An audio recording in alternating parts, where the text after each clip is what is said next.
Assalamualaikum warahmatullahi wabarakatuh. Bismillahirrahmanirrahim.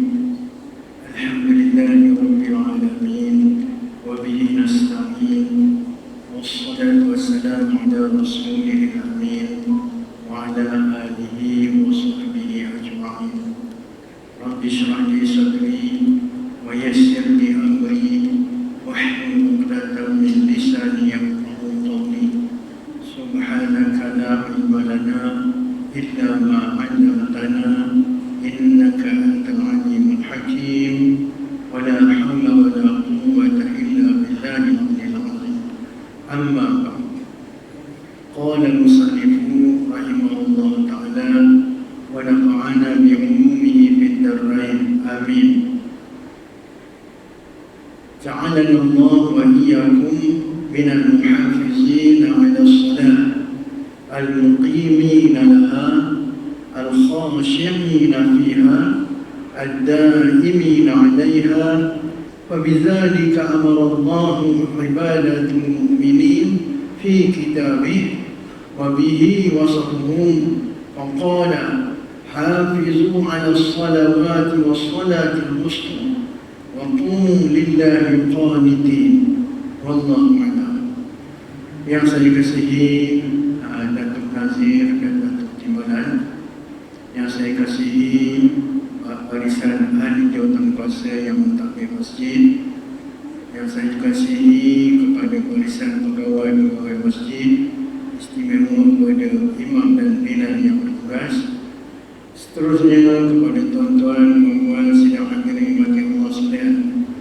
Alhamdulillah, dengan izin Allah dapat kita menyambung lagi bicara kita daripada kitab Munyatul Musalli, membicarakan tentang solat yang dikarang oleh Syekh Daud Abdullah Al-Fatani. Jadi kitab ini termasuk dalam Khazanah Al-Fatani.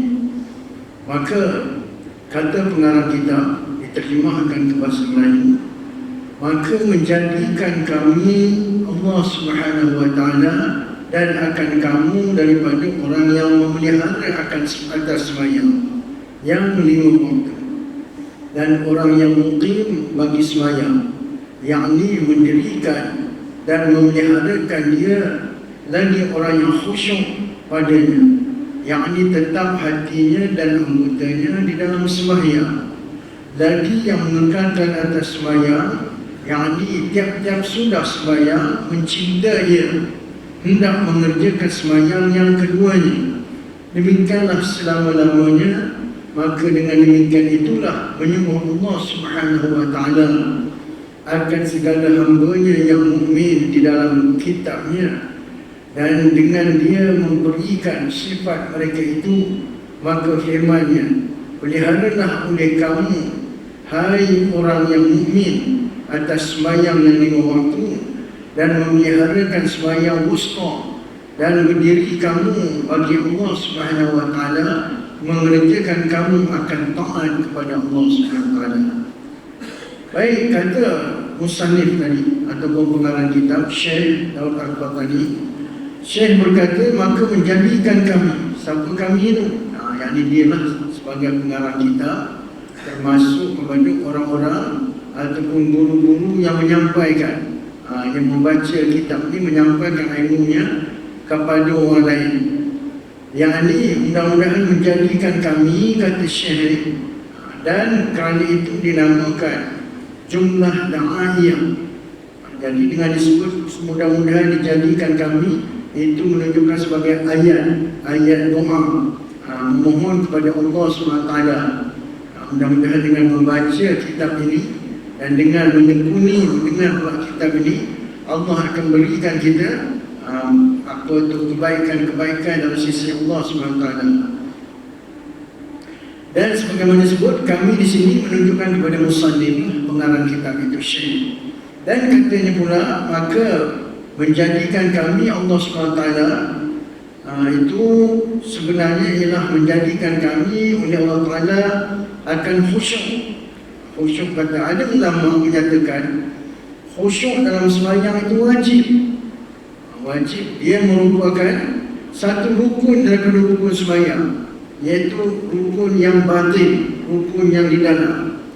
Maknanya dapat kita faham di sini, sembahyang yang tanpa khusyuk maknanya payah nak diterima. Jadi sembahyang itu tertolak, tidak dikira oleh Allah SWT. Namun dia terlepas daripada tanggungjawab sembahyang dan daripada taklif sembahyang, namun sembahyangnya tidak diterima oleh Allah SWT. Maka wajib atau rukun, syarat seperti kata Syekh Mustafa Al-Maraghi dan juga Imam Ghazali. Ini dua ulama ni yang menetapkan atau menghukumkan khusyuk itu wajib dalam sembahyang. Tidak ada khusyuk dalam sembahyang bermakna sembahyang kita itu bermasalah. Namun di sana jumhur ulama pula menegaskan, dalam kalangan ulama-ulama yang lain, yang ni lebih banyak daripada ulama yang berpendapat itu. Kalau yang tadi kata khusyuk itu sebagai rukun, iaitu Imam Mustafa Al-Maraghi dan Imam Ghazali, dua imam. Tapi jumhur ulama yang lain, imam-imam yang lain menegaskan khusyuk itu bukanlah syarat. Khusyuk itu bukanlah syarat atau wajib di dalam melaksanakan taklifan, di dalam melaksanakan tanggungjawab sembahyang. Asalkan sempurna 13 rukun itu dilaksanakan, sahlah sembahyang. Jadi khusyuk itu bukanlah syarat atau bukanlah dia wajib, cuma dalam mengerjakan sembahyang, tetapi hanyalah sebagai suatu syarat untuk memperolehi pahala. Maknanya sembahyang kita yang disertai dengan khusyuk itu memungkinkan kita akan memperoleh pahala. Tapi sembahyang yang tanpa khusyuk bukanlah sampai tahap kepada tidak sah sembahyang tersebut. Cuma sekadar sembahyang itu tidak berpahala, sembahyang itu tidak dinilai oleh Allah SWT. Jadi khusyuk itu syarat untuk memperoleh pahala dan keridaan di sisi Allah SWT. Barulah Allah suka dengan sembahyang kita, barulah ada ruang ataupun peluang sembahyang kita itu akan diterima oleh Allah SWT. Itu kedudukan khusyuk. Dua pendapat di situ. Satu pendapat khusyuk itu sebagai sesuatu yang wajib, tak ada khusyuk sembahyang tak sah. Yang satu lagi kalangan ulama mengatakan sembahyang itu sekadar syarat untuk dapat pahala dan syarat untuk sembahyang itu dinilai oleh Allah SWT, dapat nilaian yang baik daripada Allah SWT, terutama sekali nanti di akhirat sanalah. Baik. Menurut Qatadah pula, seorang ulama yang lain, al-khusyuk fil qalbi wa huwa jawf wa huwa khawfun wa adul basari fi salat. Yang maknanya, ini kata Qatadah pula, iaitu khusyuk itu di hati, iaitu mempunyai rasa takut dan menundukkan pandangan di dalam sembahyang. Itu khusyuk. Khusyuk itu kerja hati, tetapi dapat dizahirkan dengan perbuatan, iaitu perbuatannya apa? Perbuatan kita ada rasa takut, ada rasa takut di dalam hati. Ketika kita sembahyang tu, kita menghadap pada suatu zat yang maha sempurna, sudah pastilah takut. Umpama macam mana kias yang kita nak buat apabila kita dipanggil oleh ketua pejabat untuk menghadap, dia panggil masuk pejabat. Sedikit sebanyak apabila kita masuk, kita ketuk pintu ketua pejabat, dia kata masuk, kita pun buka pintu. Sedikit sebanyak mesti ada juga rasa gugup di dalam hati, sebab kita berhadapan dengan orang yang besar, yang kita anggap besar, orang yang berkuasa di dalam pejabat itu, ketua pejabat kita. Kalau tak sampai takut berpeluh-peluh pun, tapi kita ada rasa gugup untuk bertemu, maka begitulah juga sepatutnya kita bertemu dengan Allah SWT. Apabila kita dipanggil masuk pejabat, bila kita dipanggil dengan azan, bila azan itu panggilan lah. Kita pun datang masjid, masuk pejabat, nak bertemu dengan Allah, iaitu Zat yang lagi maha sempurna dan tinggi, bos bagi segala bos. Maka mesti ada rasa takut di dalam kalbu dan menundukkan pandangan. Yang ini apabila kita sembahyang itu, salah satu tanda yang kita tak khusyuk, pandangan kita menghayal-hayal. Nasib baiklah ekor di sebelah belakangnya, kita ngadap ke depan ke dinding. Kalau ngadap sana, satu-satu ekor tu ditelik. Oh, ini lubang ni 10, ini lubang ni 20. Ini ekor ni jauh pula. Yang ni rapat pula. Kita menilik-nilik pula. Itu melambangkan ketidakkhusyukan.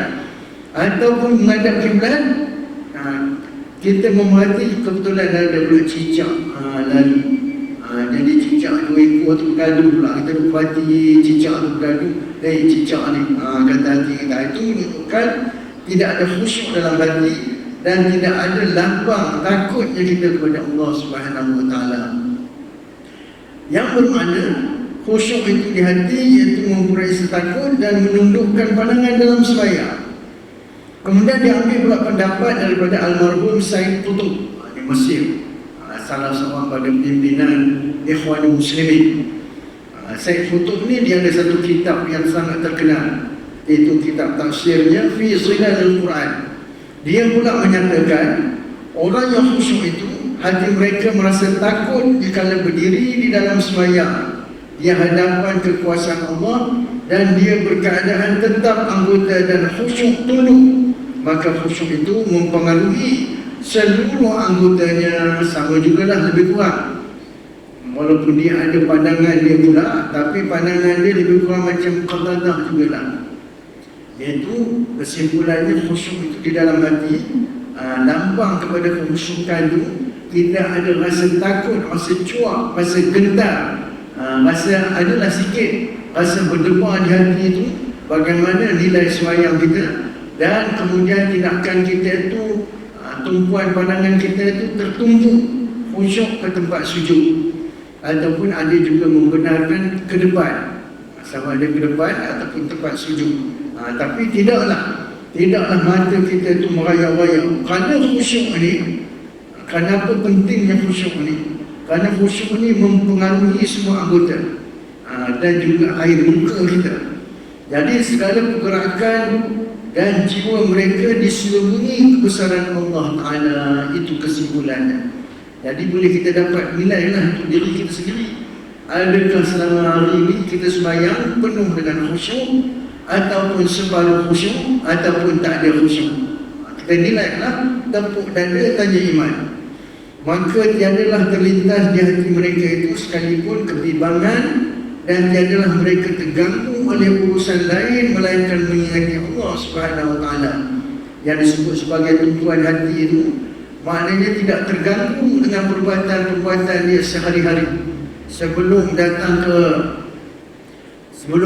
ke masjid nak sembahyang, sebelum tak ada masalah pula kat rumah, anak-anak bergaduh dengan anak-anak atau bergaduh dengan isteri, atau sebelum datang ke pejabat ada sedikit masalah berlaku di pejabat. Jadi masalah itu terbawa-bawa di dalam sembahyang, terbawa-bawa, terngiang-ngiang kita kata. Maknanya dalam sembahyang tu di antara perkara yang mengganggu khusyuk kita tu apabila terngiang-ngiang peristiwa yang berlaku sebelum kita datang sembahyang. Dengan sebab itu, seelok-eloknya dalam kitab-kitab lain diberi panduan, seelok-eloknya sebelum kita sembahyang itu kita kena jauhkan diri kita daripada melakukan ataupun berlakunya peristiwa-peristiwa sebelum kita datang ke masjid. Jadi apa dia alternatifnya untuk menjauhkan diri daripada peristiwa-peristiwa yang akan mempengaruhi sembahyang kita? Jawabnya datang awal.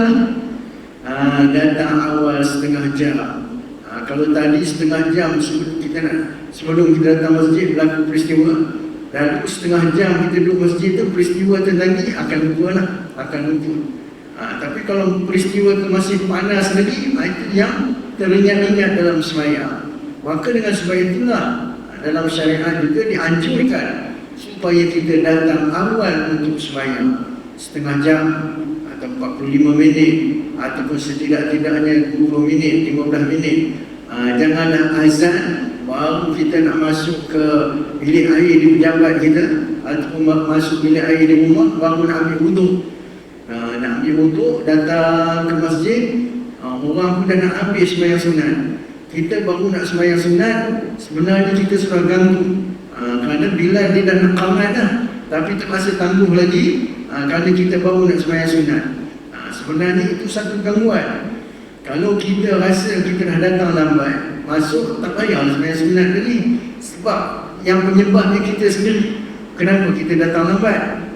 Jadi bila kita sembahyang dulu sunat, dia sudah mengganggu jadual. Jadual untuk bila nak qamat. Maka tiadalah mereka terganggu oleh urusan lain melainkan mengingati Allah. Cara begitu tadilah. Dan segala perasaan mereka asyik tenggelam menghubungi Allah Ta'ala dan asyik berbisik, bermunajat dengan Allah Subhanahu Wa Ta'ala. Kalau begitu keadaannya itu sangat bagus. Bila kita angkat takbirnya Allah Akbar, tumpuan kita tak lain tak bukan hanya kepada Allah Subhanahu Wa Ta'ala. Hati kita sentiasa berbisik-bisik memuji Allah Subhanahu Wa Ta'ala. Walaupun mulut kita baca Fatihah, lalu kita terjemahkan dalam hati kita sambil kita memuji-muji Allah Subhanahu Wa Ta'ala. Masya Allah, Subhanallah, Tabarakallah, itu yang terbaik. Kemudian seterusnya, kata syarahnya, bermula khusyuk di dalam sembahyang itu atas 3 martabat. Orang yang khusyuk ada 3 kategori. Kita kategori yang mana? Kata pengarang kitabnya,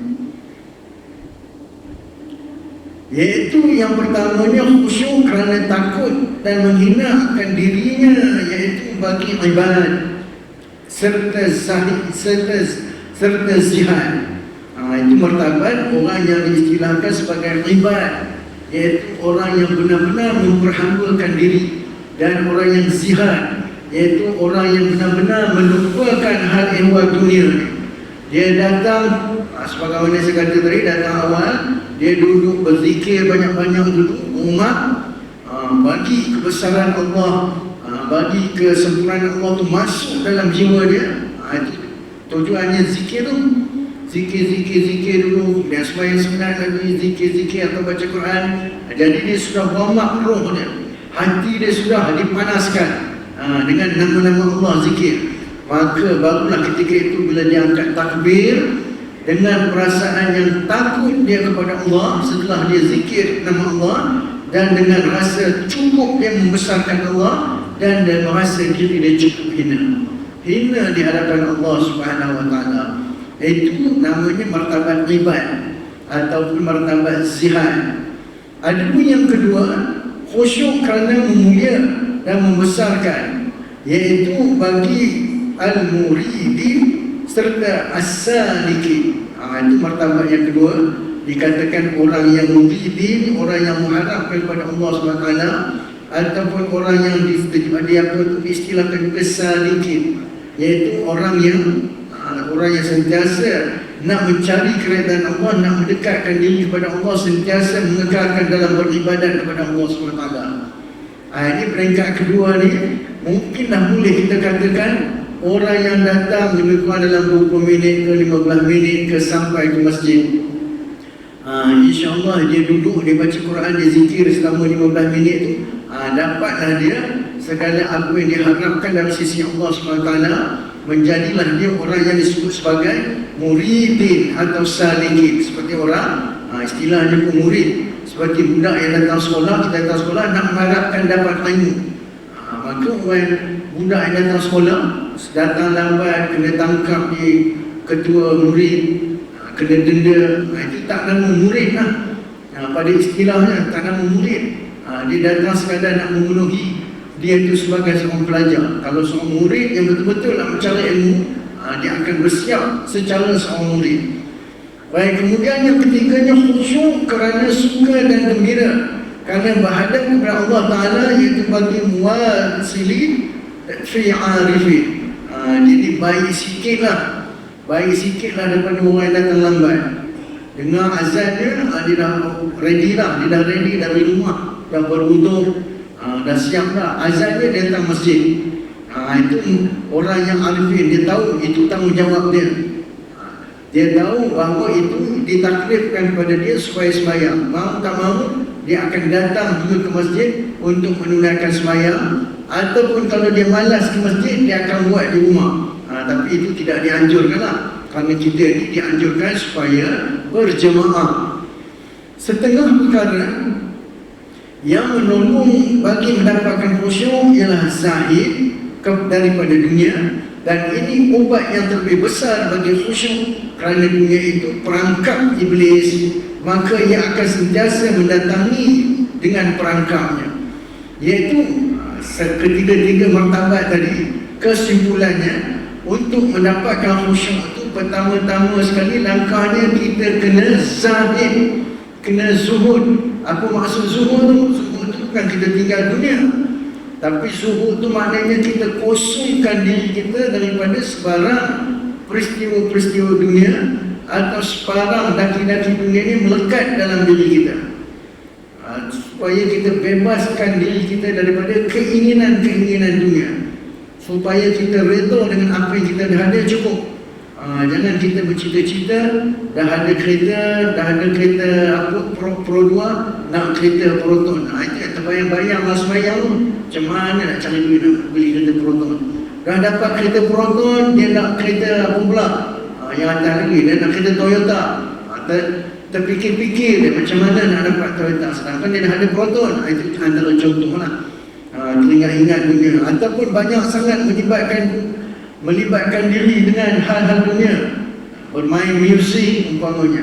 Muzik ni akan terbawa-bawa, ataupun sebelum datang solat, menonton sinetron dulu, menonton drama Korea dulu.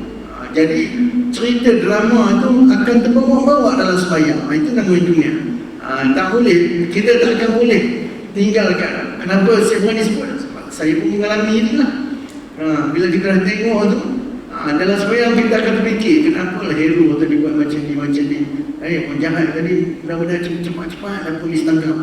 Terfikir pula kita dalam solat, ganggu solat kita. Itulah hal dunia. Dan dikatakan sini iblis tu memang cari ruangnya.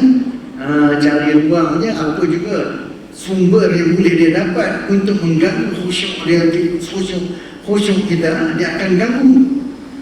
Kemudian kata pengarang kitab tadi juga, kata Syekh, tetap hatinya dan anggotanya, yakni khusyuk itu terbagi kepada dua, iaitu khusyuk batin dan khusyuk zahir.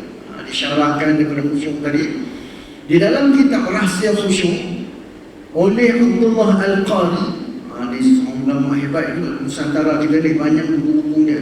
Kalau tak salah saya, buku pertama yang keluar buku tajwid lah, warna oranye.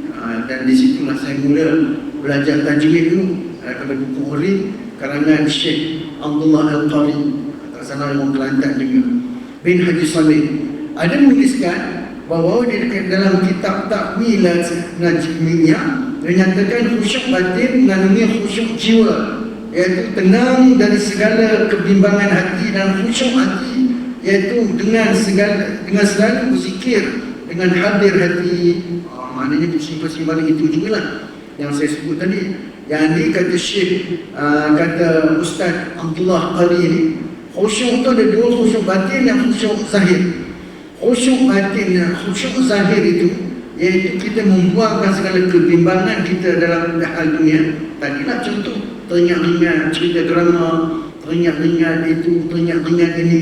Dan khusyuk yang batin itu hati, iaitu selalu kita berzikir kepada Allah. Semua yang saya kata tadi, 30 minit datang ke masjid sebelum masuk solat, kita zikir dulu. Kita dah upload dulu nama Allah di dalam jiwa kita. Kita dah upload dulu untuk menjiwai, untuk merasakan kebesaran Allah. Bila sampai waktu sembahyang kita angkat takbir, terasalah kebesaran Allah SWT. Kalau yang tadi itu saya katakan, kalau sebelum sembahyang dah azan baru nak datang, tengah dalam perjalanan tu ada sembang-sembang sikit jumpa kawan-kawan, itu yang dia akan mempengaruhi hati kita dalam sembahyang. Manakala satu lagi khusyuk roh, kata Ahmad, iaitu tenggelam. Itu suatu yang boleh kita usahakan tapi payah nak capai, iaitu tenggelam di lautan kasih dikala ternyata keindahan dan kebesaran Allah Subhanahu Wa Taala. Itu khusyuk yang kita kata para wali lah.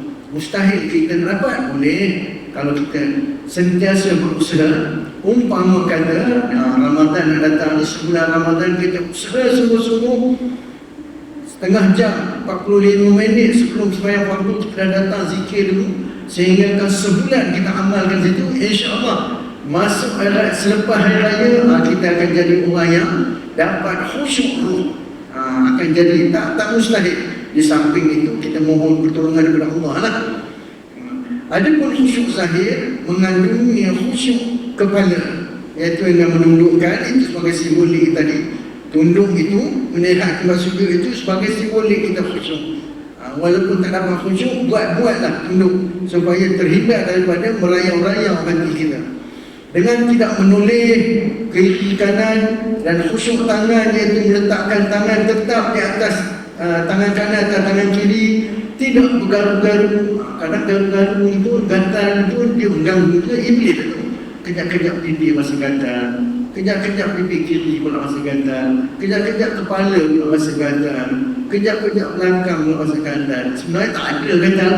Iblis dia cucuk-cucuk kita rasa gantar, dia nakkan kita supaya bergerak-gerak di dalam sembahyang. Itu melambangkan kepada tidaknya khusyuk kita dalam sembahyang. Dan dengan penuh hormat seperti perlakuan hamba yang khusyuk, kaki dengan tegak berpijak, tidak bergerak. Mana tadi tangan tadi sebagai lambang kepada kita tidak khusyuk, dan itu menunjukkan bukanlah perlakuan seorang hamba.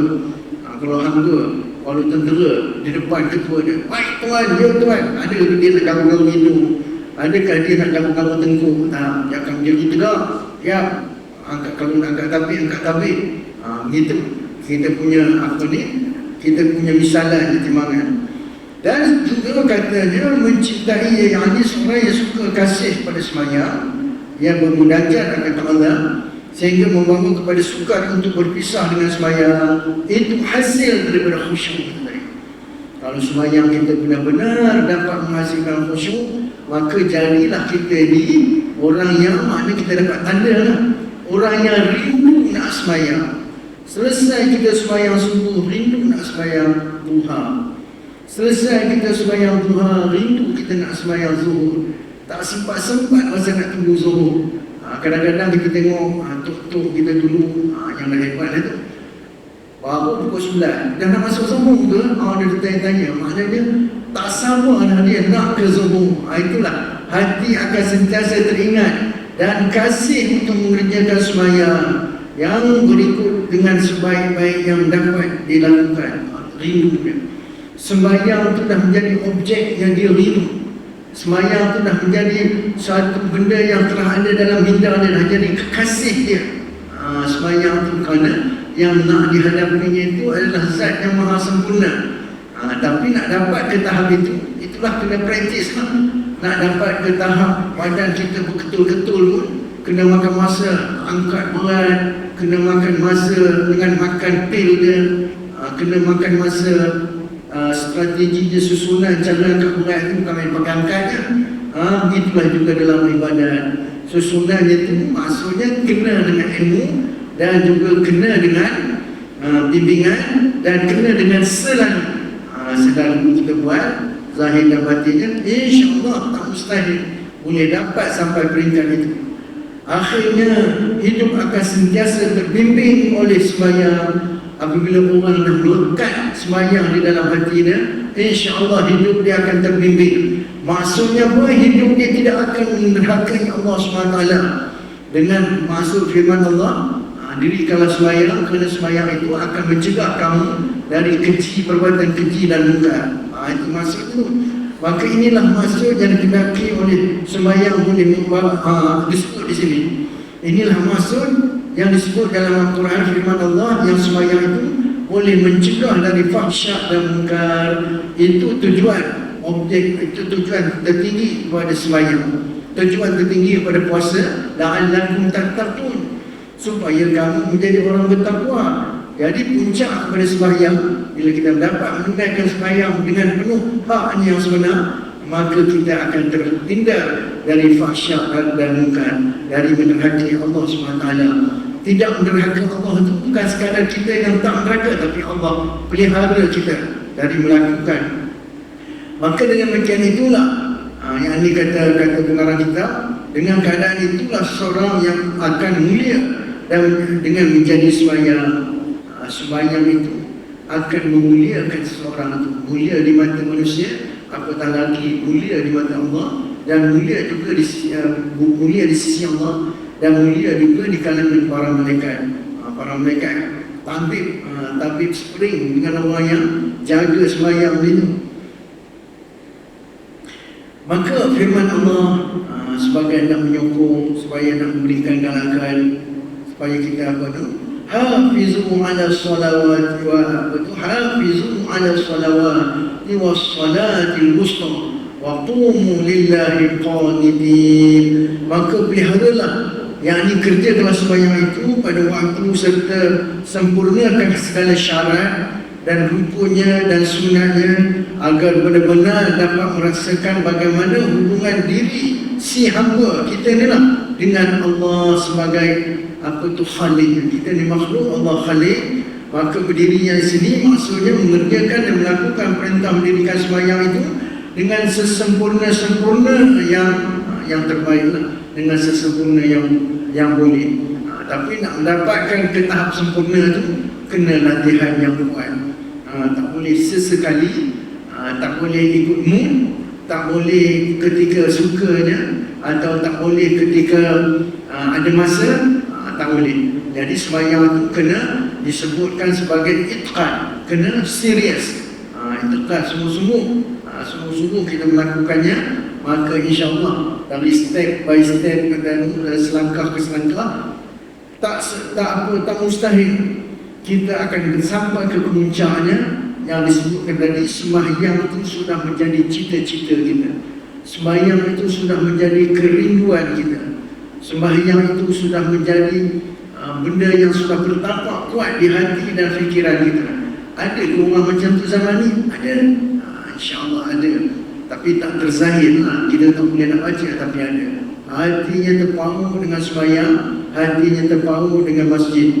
Jadi mudah-mudahan dengan kita tahu panduan-panduan yang kita baca dalam kitab ni, mudah-mudahan Allah izinkan untuk kita dapat mencapai ke tahap tersebut. Dan mudah-mudahan dengan sembahyang itu juga Allah akan memuliakan kita di dunia ini, apatah lagi Allah akan memuliakan kita di akhirat nanti.